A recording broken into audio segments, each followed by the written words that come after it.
What's up guys, and welcome back to the channel. In today's review we're going to be taking a look at the McFarlane DC Multiverse Joker based on his appearance from Batman Arkham Asylum. When it was announced that McFarlane were taking over the DC Multiverse line, I couldn't have been any happier, as I'm a huge fan of McFarlane's Fortnite figure collection. As in my personal opinion, I believe that McFarlane makes some of the best figures on the market, and I believe that their price point for the quality they put out is just absolutely fantastic. So here we have the Joker based on his appearance from Arkham Asylum.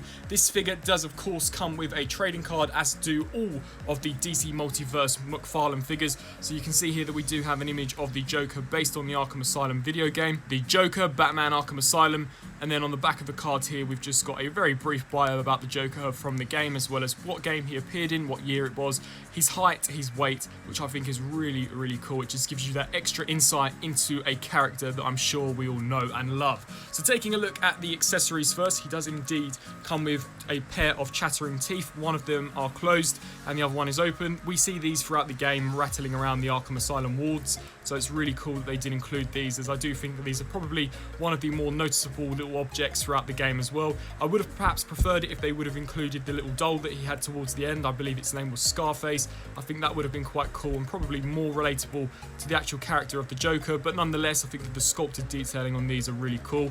And then he also does come with a pistol, which we see him use in the game as well, which I won't be removing, but you can see the level of detail on there is really cool. It looks slightly larger than what we would expect from a real life pistol, but considering this is based on a video game, I can let that pass very easily.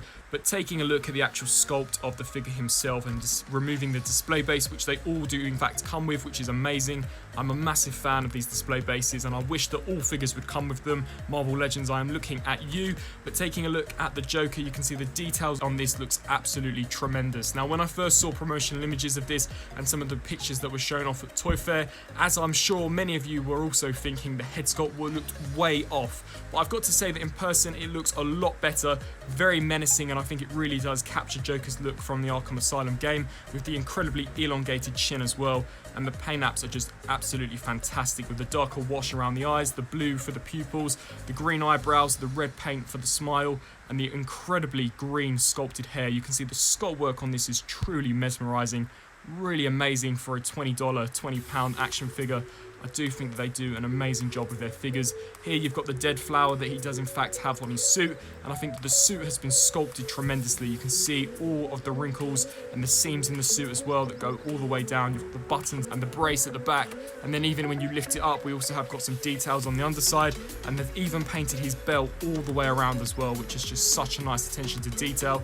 We do have the Joker's head actually on the belt buckle of his belt, which I think is really cool. The gold chain, which I perhaps would have preferred it if it could have actually been a die cast, much like the DC Directs / DC Collectibles original figure was. But you can see the cuffs have been given a really nice dark wash over the yellow, and there you've got all of the buttons. I think the gloves and the fingers have been sculpted really nicely as well. And then as we turn down to this section of the suit, you can see the knee pads there look definitely really awesome, and the actual texture of the figure feels amazing. Really substantial figure, and the detail on the shoes too is just amazing. But it gets even better, because not only is the sculpt on this figure tremendous, but the articulation on McFarlane is truly something that I honestly think other companies should be scared of, because they are just so good. So in terms of articulation, we do get a ball joint at the head, allowing for the head to look down, up that far, nod side to side, as well as rotate the full 360. I do also believe that the neck is also on a ball joint. You can see the neck too can also move, but due to the way this whole section here is sculpted, it does slightly restrict it. We do get a butterfly joint, and the actual section here, in order to hide the joint, is a separate piece, and that is something that they didn't have to include. It's slightly looser on this side, so I'll demonstrate it.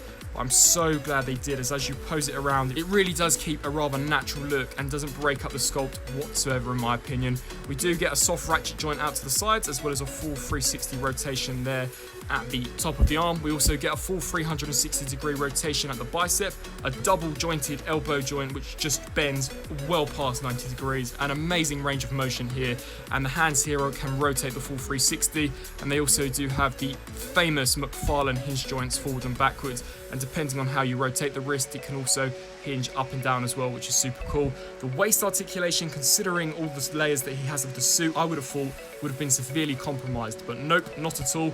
You can see here that we do get a ratcheted joint, which can in fact click him all the way forwards, and then this does also click all the way backwards as well. So you can see that's an amazing joint there, and you can actually see the joint in there.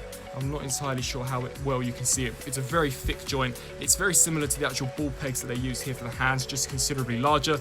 And we also do get a hinge joint ratcheted side to side as well.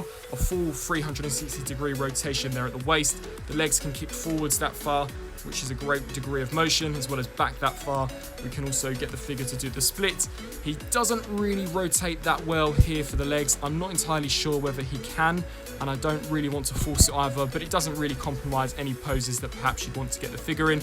We do indeed have a double joint here for the knee, allowing him to kick all the way back, and once again, that is a tremendous range of motion here.